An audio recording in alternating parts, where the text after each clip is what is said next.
আজকে থেকে এইচএসসি পরীক্ষার আর সময় আছে মাত্র 29 দিন। লাস্ট 29 দিন পরে কি A+ পাওয়া সম্ভব? অ্যান্সার হচ্ছে হ্যাঁ সম্ভব, তবে স্কিপ করতে হবে অনেক কিছু। শুধু দরকার একটা গুছানো প্রস্তুতি।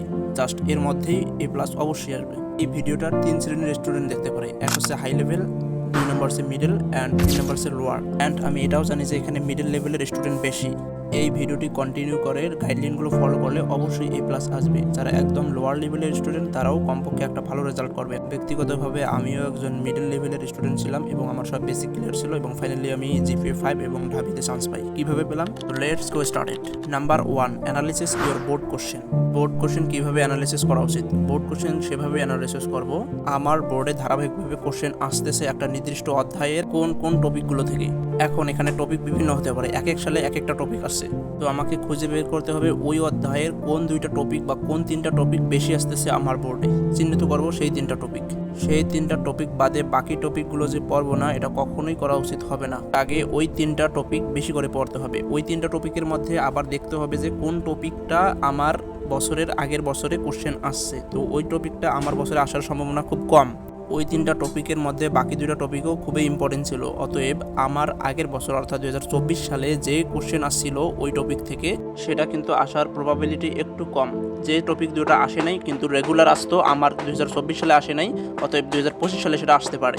তো এভাবেই আমাদেরকে গুরুত্বপূর্ণ টপিকটা খুঁজে বের করতে হবে, আগে ওটাই পড়তে হবে, দেন বাকিগুলো।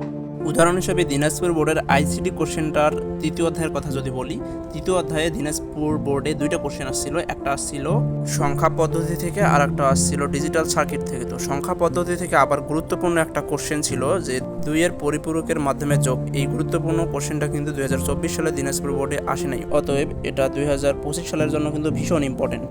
এই অধ্যায়ের 2য় অংশ অর্থাৎ ডিজিটাল সার্কিট থেকে একটা কোশ্চেন আসছিল গ নম্বরের রেজিস্টার থেকে। তো এবার গ নম্বরে তাহলে রেজিস্টারের পরিবর্তে বাকি টপিকগুলো আছে সেগুলো আসতে পারে, যেমন হাফ অ্যাডার বা ফুল অ্যাডার বাস্তবায়ন, হাফ অ্যাডারের মাধ্যমে ফুল অ্যাডার বাস্তবায়ন, বা আরও যেগুলো আসে না আর কি রেগুলার আসে, সেগুলো ইম্পর্টেন্ট দিনাজপুর বোর্ডের জন্য। এভাবে প্রত্যেকটা বোর্ডের প্রশ্নে আমাদেরকে ফাইন্ডিং করতে হবে, অর্থাৎ যে টপিকগুলো খুবই ইম্পর্টেন্ট কিন্তু গতবার আসে নাই, এই টপিকগুলো কিন্তু এবার আসতে পারে। এভাবেই সাধারণত বোর্ড কোশ্চেনগুলো হয়ে থাকে, কিন্তু বাকি কোশ্চেনগুলো যে পড়বো না এমনটা নয়, বাকিগুলো পড়তে হবে, কিন্তু তুলনামূলক এগুলো বেশি প্র্যাকটিস করতে হবে আগে। যেটা আমার বোর্ডে আসেনি গতবার কিন্তু ইম্পর্টেন্ট ছিল, সেটা কিন্তু এবার খুবই ইম্পর্টেন্ট, অর্থাৎ ওইটাই বেশি বেশি প্র্যাকটিস করবো। 2 নম্বর আছে যাদের এখনো সিলেবাস শেষ হয়নি। সিলেবাস যেহেতু শেষ হয়নি, সিলেবাস শেষ করার আর সময়ও নেই, সিলেবাস শেষ করার দরকারও নেই।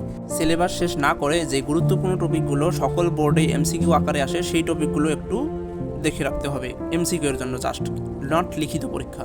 অর্থাৎ যে অধ্যায়গুলো আগে কভার হয়নি সেই অধ্যায়গুলো থেকে সিকিউ কোশ্চেন না দেওয়াই বেটার। সেখান থেকে MCQ আসবে, জাস্ট MCQর জন্য যেই টপিকগুলো ইম্পর্টেন্ট শুধু সেগুলোই পড়লে এনাফ।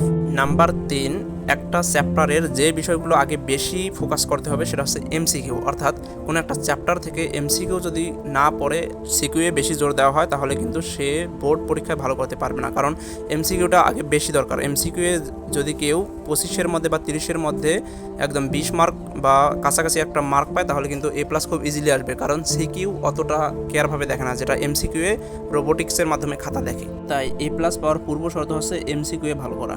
নাম্বার 4, আমাদের 8টা সৃজনশীলের মধ্যে যে অধ্যায়গুলো থেকে কোশ্চেন আসবে সেখানকার মধ্যে জাস্ট 6টা অধ্যায়ের সিকিউ প্রিপারেশন নিলেই এনাফ। অর্থাৎ ওই 6টা অধ্যায়ের একদম বেসিক থেকে টপ লেভেলের পর্যন্ত সিকিউগুলো সলভ করতে হবে। অ্যান্ড 5 নাম্বার যে কাজটা করতে হবে, আমি যে চ্যাপ্টারটা শেষ করলাম সেই চ্যাপ্টারটা জাস্ট টাইমার ব্যবহার করে পরীক্ষা দিতে হবে।